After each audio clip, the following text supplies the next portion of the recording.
ever stop and wonder if you could be related to everyone with your last name? Just think if you're a Lincoln, how you'd be congratulated if Honest Abe were someone you could claim.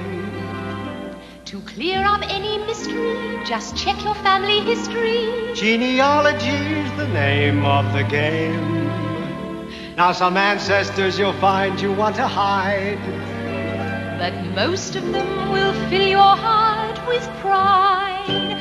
Oh, your family tree, your family tree. Check your genealogy, find who was who and how who came to be. On your family tree. Welcome, listeners. It's time for the Genealogy radio show from Radio Corcabashkin, the radio station that's keeping you in the loop. And this week's show is about tracing your Kerry ancestors. And we have a guest online today, Kay Caball, and I'm delighted to welcome her back to us again. She is an expert on this subject and no stranger to genealogy, as a published author on some renown of many topics at this stage. And Kay is a native of Listowel and lived in Tralee for 20 years and now is exiled in Limerick. So Kay, you're very welcome to the show today. Thank you very much. Thank you, Lorna. And thank you very much for agreeing to be on for tracing your Kerry ancestors. And Kay, tell us a little bit about what it means to trace your Kerry ancestors. Well, as you know, I did the genealogist certificate with yourself, right, in Limerick, in the University of Limerick, and I just got interested because of my own Kerry background, and I suppose my knowledge really built up over the years of the territory and the locations around. So when Dr. Jim Ryan asked me then if I would update the current book that Flyleaf have, which is Tracing Your Kerry Ancestors. The last edition was 2001, the third edition, so this will be the fourth. I was delighted to get going on it. Oh, and when is it going to be published, Kay? Well, it'll probably be July, or very early July, late June or early July, we should have it ready. That's fantastic. And we will come back to it in September when we're doing our Series 3 on the Genealogy radio show. Oh, good, but it's good. one to keep a lookout for, Tracing Your Kerry Ancestors, the 4th edition. Mm-hmm. But the questions now about the research sources. You have your usual Tracing Your Ancestors structure. So was there anything different? The 4th edition, Michael O'Connor was the first person involved really in editing this book and compiling and editing the book over the years. And I joined this year, as it were, and brought it up to date from the 2001. Because, as you know yourself, Lorna, a huge amount of resources have become available to us, both online and offline. Right. So this book is entirely different because of the 4th edition. It's entirely different. It's got 160 pages rather than 96. So we have a lot of stuff included in it. Yes, and of course the world of genealogy has changed dramatically in the last 15 years because of the online resources that are now available and the speed of the internet and how much you can upload. So you can upload very large books that you would not be able to upload anymore. Exactly, and people can download them and so on. Yeah. And it's open to, our whole genealogy experience is open to the world, the wide world, as it were, not just to ourselves, so that there's a lot of cross-fertilization, as it were, from both our ancestrals and the descendants. It's great because we can swap ideas, swap stories, swap pictures, photographs, everything now. But one of the things I would know about Kerry is that it's better served for genealogy sources online than most. Yes, you're right in that. Now, that's one advantage we have had all along, in that the baptismal records from all of the parishes have been online on irishgenealogy.ie, and they've been online for a couple of years when nobody, there were only, I think, 2 other, Dublin and Carlow were the only other counties that were on. But don't let that fool you, because what it doesn't say on Irish genealogy is what's missing. So you might be in there looking for Michael Murphy or whoever it is that you're looking for, even somebody with a very unusual name, and perhaps you will not find him, and nobody in there, you're looking at a website, you're not going to find out why he's not in there. But basically not everything is in there. Is that because they weren't baptised or there was no record Oh of it? no, I think they were baptised all right, but there's an amount of records have been gone missing. That's what I call it, because I don't want to say, Yes, exactly. I don't know where they went or what's happened I to know, them. but things Now, get we do lost. have all that stories where there were genuine things happened, everything from the black and tans to, books that just frittered away with kind of dampness. There were caught in presbyteries where there were fires. These are things that happened over the years. But interestingly enough, as you know now, the scanned baptisms that are on the microfilms in the National Library are going to become online in, I think it is July, isn't it, the 8th of July? That's correct. We're all waiting. We're all waiting. Well, funnily enough, there are records on those microfilms that are actually not on Irish genealogy or are not in the parishes themselves. So that's absolutely fantastic to know. So Yeah. for our listeners to recap, once those records are digitised and they're out there, there may be access to more records than what's currently existing on genealogy.ie. There will be, because I know I have found them myself already in the microfilms, yes. Mm-hmm. That's fantastic. Yeah. So people tracing their Kerry ancestors, where should they start, Kay? Well, I suppose, like we always say, start at the beginning, start with what you know, and just go back, start to ask questions from, your own relatives, from the older relatives, even from people around. And one thing I've discovered is, even if you start asking yourself, and you probably found this, Lorna, what one person doesn't remember at all in a family, the other person has very clear ideas. Has very clear view of what happened. Yes. Maybe they were better listeners, maybe they heard more. So ask everybody, and I would say to start like that and get yourself back as far as the 1901 and the 1911 census. If you get back that far, you start to have a good base then. Yes. And Kerry, how is it different to other counties, Kay? Well, we had a number of things, I suppose, that we had when we go looking for people in Kerry. We've had a number of things that stood out, and it started with the Desmond Rebellion. Now, very few people go back that far, but I have had people coming on to me from America who might have been the descendants of people who were planted there during the plantation of Munster, and who went in and took over some of the Desmond territories. But I suppose the ones that mean the most to us would be the famine was particularly bad in particular areas in Kerry, not all over it, but in particular areas. And then we had the land war, which was fairly hot and heavy, particularly in the Castle Island area. So there are a lot of individual things that kind of stand out and that have made a difference. Evictions, we have all those, And also the fact that it's predominantly rural. Because one of the things that comes about in Ireland is that compared to Britain, the percentage population in towns in Ireland was 14%, while at the same time in Britain it was 49%. I didn't know that. Now that's a huge difference. And the percentage workforce in industry was 24% in Ireland, and it was 75% in Britain. That's a lot, really. That is the fact that we have such a rural population, and it's so large that most 76% were employed in non-industrial occupations, is a huge difference in any country in the world. That just actually brings up something now that I found when we were doing the research for this particular book, in that Dr. Jim Ryan, who's the founder of Flyleaf, he was excellent. He has such an in-depth knowledge of the archives of the National Library. And while we found a lot of rentals, you would say, the rentals are only going to be from the big landlords. But in the rentals, we have found the names of the people who are renting. And these are the very people you're talking about, rural smallholders. And people would never, descendants would never expect to find their names coming up in anything else. And we have a lot of those references now in this book, which should be, we have maybe, we'll say the Blennerhassett tenants, 62 tenants, the O'Connell descendants, all these in this particular book, and that should bring out, if once somebody knows what estate they were on. Exactly, and estates are very important because surveys show that over half the country was owned by fewer than 1,000 landlords.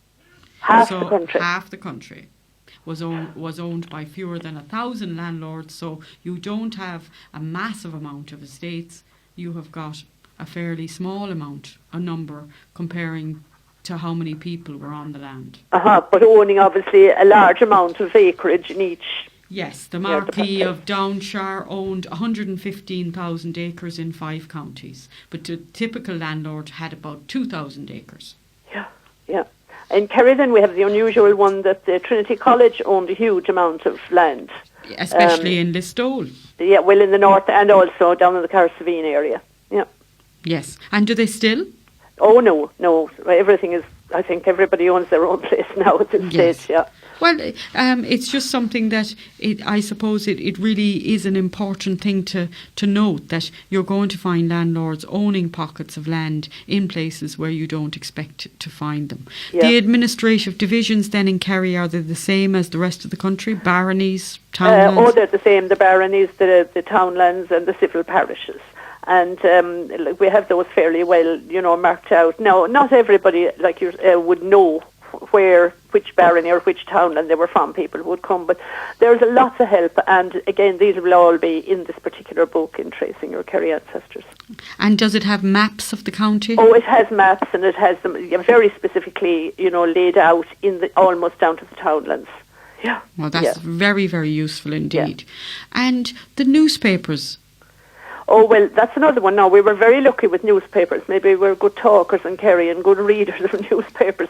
So we had a lot of newspapers over the years, and some of them would be pro-British and some of them would be pro-Irish. And these are they're all uploaded now onto the online newspaper sites, only in the last couple of weeks again. Fantastic. And what's the name of that site, just for our listeners, Kay? IrishNewspapers.ie? Newspaper Archives, I think, .ie anyhow. Yes, it is a superb... newspapers are going to... they don't have sound or vision, so they really describe things in the newspapers very evocatively, far more so than what they do today. Yeah, and you get the most amazing things, like a court case. The court case now would probably, well, if you have court cases in the paper any longer, but the court cases then could fill all the page, and what everybody said, and there's a lot of stuff in them. There is. They actually replay in the newspaper exactly what the counsel says and whether there was a laugh or what happened in court and so on. The newspapers are a little treasure trove for you genealogists all searching for your Kerry roots anyway. They really are. They are, yes, they are. I particularly recommend that. So the church records on Irish genealogy and what's missing, leading to the forthcoming NLI microfilms online. Of course, there won't be the index. That's the thing. But I suppose between the civil registration for after 1864 now, which is now on Kerry or on Irish genealogy, and the baptismal registers and these, there's a fair amount of stuff now for cross-checking. And of course in Kerry we've been very lucky as well. We have that well-known but unpronounceable 15 volumes of O'Keefe Cushmange. This was the history that was written by an American man, Albert Casey, who has 16 volumes of primary and secondary genealogical and historical records of Ireland. There's everything and anything in them. That's and again, great. I have found baptisms in that are not in a local parish. Fantastic. And that's really good because every time you find something that's why you need to try all the records. It's not just enough just to say, well, I'll just deal with family search and I won't look at Find My Past and I won't bother with this. You do need a wide range of cross-referencing techniques to find out what other people have omitted or just extra bits and pieces of details. There's no one good source. There are many sources. Yeah. We've been lucky now, particularly with that OCM, as we call it, the O'Keefe Cushmange, because if a record would, I have here now a Haddo, like we'll say, such a year is missing, and yes, they're in volume 7 or 8 of O'Keefe Cushmange. Now, it's only available in libraries, the National Library, or probably the library in Kerry. And mind you, in a lot of American libraries and in the main Australian libraries. Okay. But there are the records there that we don't have here now. Exactly. So that's really interesting. And I see where you have in our list for today the primary sources, Quaker letters from their fact-finding mission to Kerry. Well, that's something that I'm working on myself now, and I have members of the Quaker community in Limerick, and I have come across a primary source which are the Quakers in Ireland got a couple of Quakers to come from England and that they got him to go around to some of the worst places that the famine was in. Clare, there's a full list of primary sources in Clare, and we'll say up in Galway. Now, I discovered, and it took me a long time until just after Christmas, I think I discovered they actually went to Kerry, and as they went along, they wrote letters back to Limerick about what they found. Now, they're absolutely horrific, is the only thing I can say. Yes. But the idea behind it was that if one of the English Quakers would come here and went around with one of the, well, in this case, Limerick Quakers, Limerick was in charge of Kerry, North Kerry, Cork was in charge of South Kerry, but these two people just did the whole county. And if they could get this back, particularly from the English Quaker, back to the English press, then England would realise that it wasn't an exaggeration, you know what I mean? Because Quakers were known for telling the truth. Yes. And that they would be, they would tell exactly the way they found it. And there are terrible things, about Dingle in particular, about, talking about like the faces of the children that they saw, that they were like old men. And yes, that's right, yeah. Yeah. And the dead, and the dying, burying the dead. Mm-hmm. There's some horrific accounts, all right, and it's something that you will find that with 76% living in the countryside, 76% then are affected, and they have no other ways of making their living at all. Yeah. Even they were saying in Dingle, that the fishermen couldn't go out because they didn't have clothes even to go out fishing, and they arranged that that they were continually sending back to Limerick to send meal, rice or whatever, and it used to go by boat then from Limerick to Tarbert, and actually when they arrived in Kerry, they came from Kinrush by boat. Yes. Because they had already been in Clare. And there's a good relationship between Kerry and Clare as well, especially. There's a real relationship across the river there, from between Tarbert and the other side. Yeah, yes. there is. It is easier a lot of intermarrying, and. Yes, exactly. Now time's gone by, yeah. Exactly. Yeah. So people who are from this part of County Clare should look towards Killimer and those areas to see of the marriages that are happening in Ballylongford, in Tarbert, in Ballybunion, and as far as Listowel, that they're all going to be there. They used to go over apparently like in boats to matches, and I suppose when they came over to the matches they met people, and that was how it started, And boat races as well. Yeah. So it wouldn't be just maybe matches, it would be maybe curragh races and all sorts of things. There was an awful lot of racing, boat racing going on, so no doubt that there was plenty of other things happening as well. So evictions, Kate, or Kay, what anything... Well, what happened really was that I suppose during the famine they had the evictions because the landlords just wanted to get people in Kerry. They just wanted to get people off the land. They weren't getting paid any rent, and they just wanted to get them off. But later on, then everything kind of calmed down for a while after that, and then it was started in 1880. And there was, as you know, about depression, and the prices of the agricultural foodstuffs went down. At the same time, the landlords were feeling a pinch, and they wanted more rent. And there were a few, 3 or 4, quite ruthless agents. Rather than landlords now, they were the agents, because, of course, the landlords were way over in England, or were, generally speaking, somewhere else. And those 2 or 3 just made life a misery for people. Yes, and some of those, did they get murdered, or did they... Oh, they did, yeah. They were continually taking pot shots at them. But very few of them actually were killed, of the agents. They just seemed to escape, But there was continuous harassment, and there was continuous aggravation between them, and then again the aggravation spread in that the Land League didn't want people to other neighbours to take on farms that had been left, and then that turned neighbour against neighbour, so there was a lot more than just landlord versus the tenant farmer. Exactly. And one of the sources we have in County Clare is the ejectment books for evictions. All right, we haven't those now. So just that every county has its different things where people were in court. So in 1830, 1832, you're coming across these court cases and where you have ejectment books, and they're available in the National Archives for County Clare.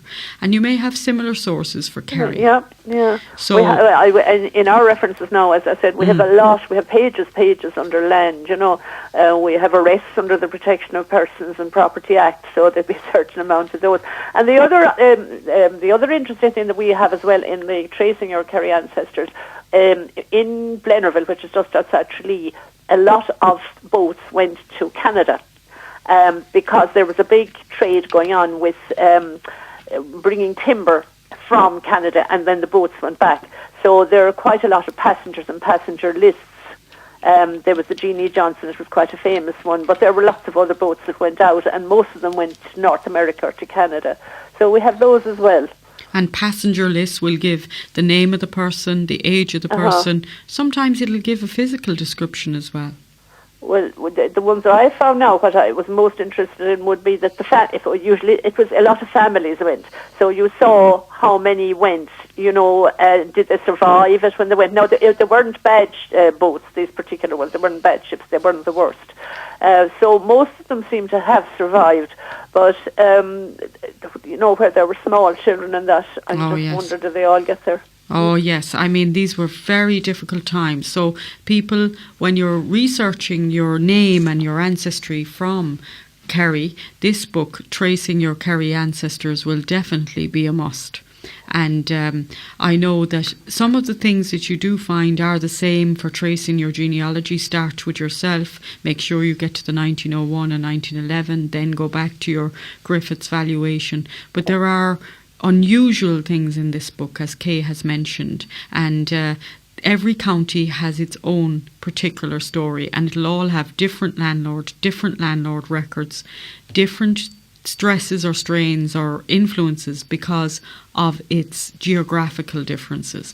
And I'm given to mind that Kerry, of course, has the highest mountain in Ireland. Yeah. And so there would be very different geographical stresses and strains. Yeah. And the other one, in case I forget, would be, you know, all the military service pensions and the military details that we're getting now, because Kerry was quite militant, obviously, as well. Okay. So there's a lot of stuff in all of those. Most interesting reading, and most even if you weren't tracing anybody, you know, it's very interesting. And is this the Military Bureau? Yes, the military service pensions collection. And the Bureau as well, the witness statements as well, will give accounts of people going, well, when I was young, there was 5 of us and we lived here, and I had my aunt lived next door, and they'll give the name. And this is the type, people are very, very descriptive in their language when they're writing.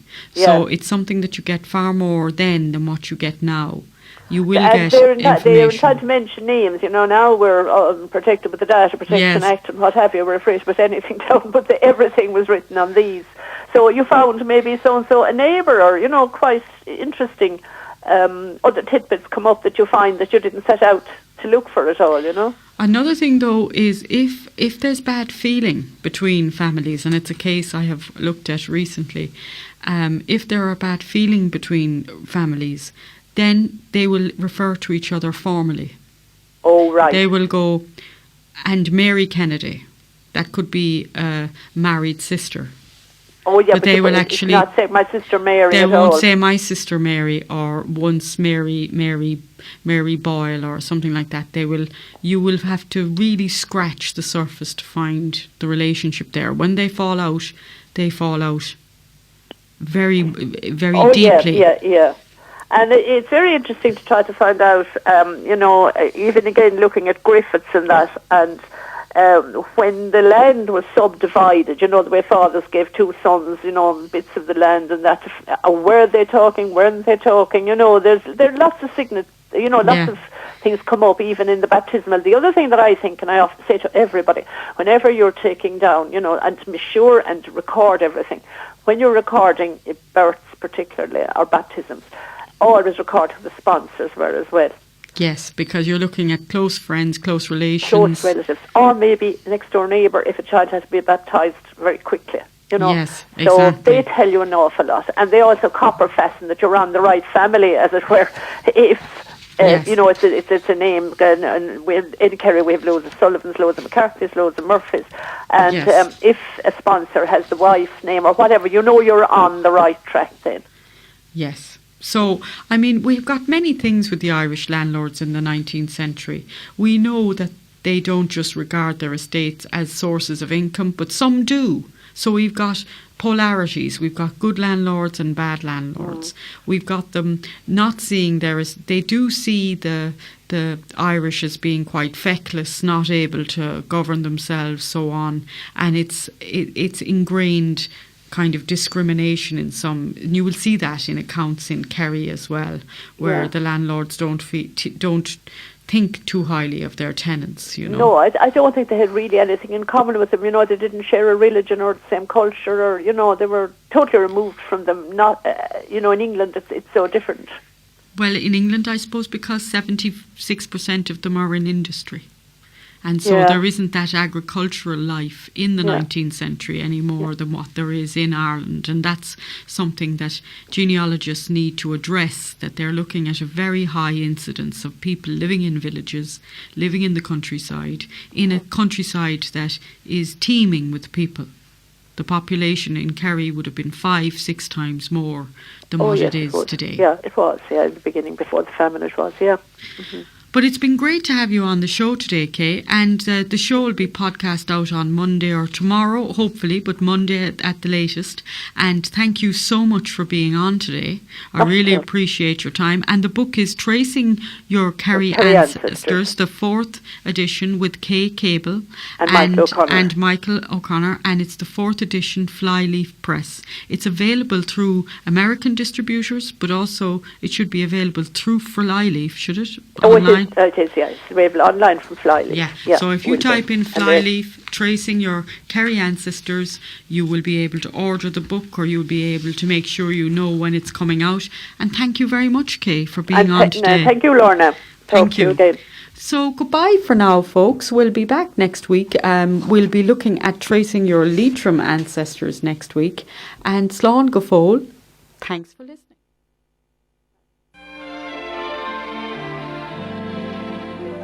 Did you ever stop and wonder if you could be related to everyone with your last name? Just think, if you're a Lincoln, how you'd be congratulated if Honest Abe were someone you could claim. To clear up any mystery, just check your family history. Genealogy's the name of the game. Now some ancestors you'll find you want to hide, but most of them will fill your heart with pride. Oh, your family tree, your family tree. Check your genealogy, find who was who and how who came to be. On your family, family, family, family.